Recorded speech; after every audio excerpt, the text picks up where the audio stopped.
Assalamualaikum warahmatullahi wabarakatuh.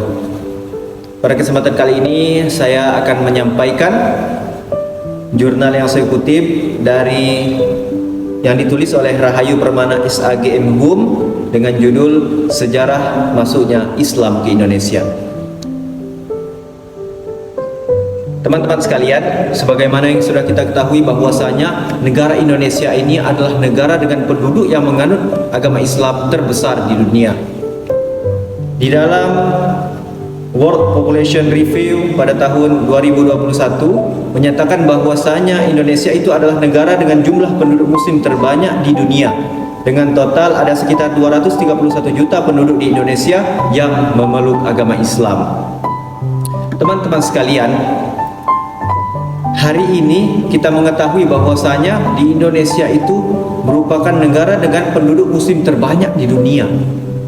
Maka yang menjadi pertanyaan bagi kita sekarang adalah bagaimana sejarah Islam ataupun sejarah agama Islam itu bisa tersebar di Indonesia sampai sebanyak ini. Maka mari kita simak bagaimana Islam itu bisa masuk ke Indonesia. Maka di dalam jurnal yang akan saya sampaikan ini setidaknya ada 6 jalur ataupun cara-cara Islamisasi di Indonesia. Yang pertama, Islam itu masuk melalui jalur perdagangan. Yang kedua, masuk melalui jalur perkawinan. Yang ketiga, masuk melalui jalur tasawuf. Yang keempat, masuk melalui jalur pendidikan. Yang kelima, masuk melalui jalur kesenian. Dan yang keenam, yang terakhir, masuk melalui jalur politik. Mari kita bahas yang pertama adalah masuknya Islam ke Indonesia melalui jalur perdagangan. Di antara jalur Islamisasi di Indonesia, pada taraf permulaannya ialah melalui perdagangan. Hal ini sesuai dengan kesibukan lalu lintas perdagangan abad ke-7 sampai ke abad ke-16. Perdagangan antar negeri-negeri di bagian barat, tenggara, dan timur mengambil bagian di Indonesia. Secara umum, Islamisasi yang dilakukan oleh para pedagang melalui perdagangan itu, mula-mula mereka berdatangan ke tempat-tempat pusat perdagangan, dan kemudian diantaranya ada yang bertempat tinggal, baik untuk sementara maupun untuk menetap. Lambat laun tempat tinggal mereka berkembang menjadi perkampungan-perkampungan. Perkampungan golongan pedagang muslim dari negeri-negeri asing itu disebut pekojan. Maka yang pertama ini adalah melalui jalur perdagangan, yang mana para pedagang itu memanfaatkan waktu-waktu mereka ketika berinteraksi melakukan jual beli itu diselipkan nilai-nilai dakwah Islam di dalamnya, sehingga dari jalur perdagangan itulah Islam bisa tersebar. Kemudian jalur yang kedua adalah jalur perkawinan atau jalur pernikahan. Dari sudut ekonomi, para pedagang muslim memiliki status sosial yang lebih baik daripada kebanyakan pribumi, sehingga penduduk pribumi, terutama putri-putri bangsawan, tertarik untuk menjadi istri saudagar-saudagar itu. Sebelum menikah mereka diislamkan terlebih dahulu. Setelah mereka mempunyai keturunan, lingkungan mereka makin luas. Akhirnya timbul kampung-kampung, daerah-daerah, dan kerajaan-kerajaan muslim. Maka jalur yang kedua ini adalah jalur pernikahan. Kemudian yang kedua adalah jalur tasawuf.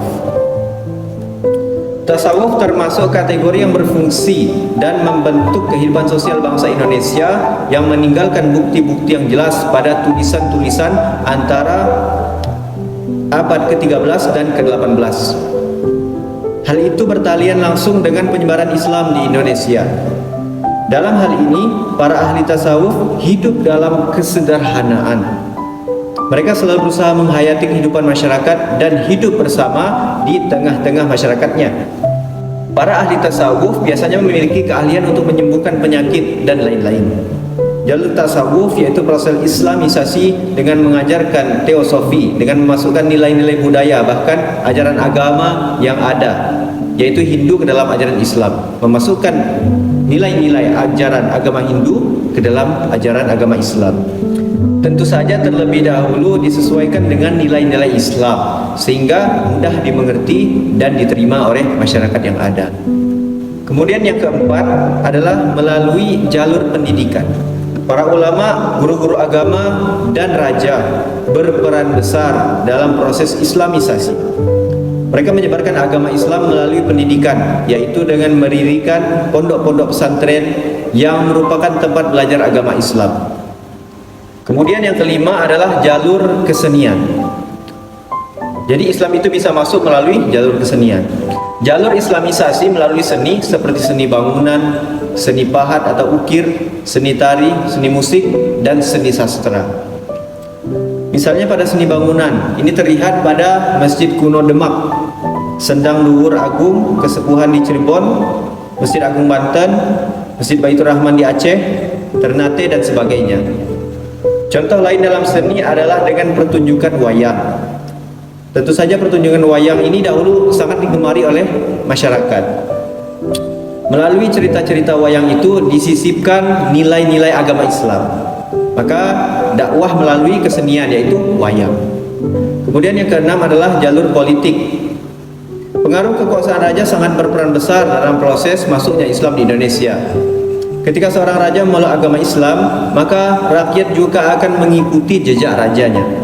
Rakyat memiliki kepatuhan yang sangat tinggi kepada raja, karena seorang raja itu dinilai sebagai panutan, bahkan menjadi teladan bagi rakyatnya.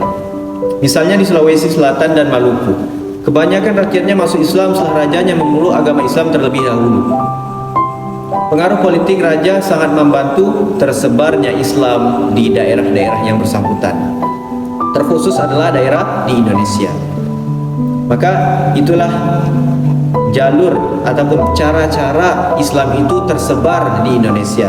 Yang pertama tadi adalah jalur perdagangan, yang kedua adalah jalur perkawinan atau pernikahan, yang ketiga adalah jalur tasawuf, yang keempat adalah jalur pendidikan, yang kelima jalur kesenian, dan yang keenam adalah jalur politik.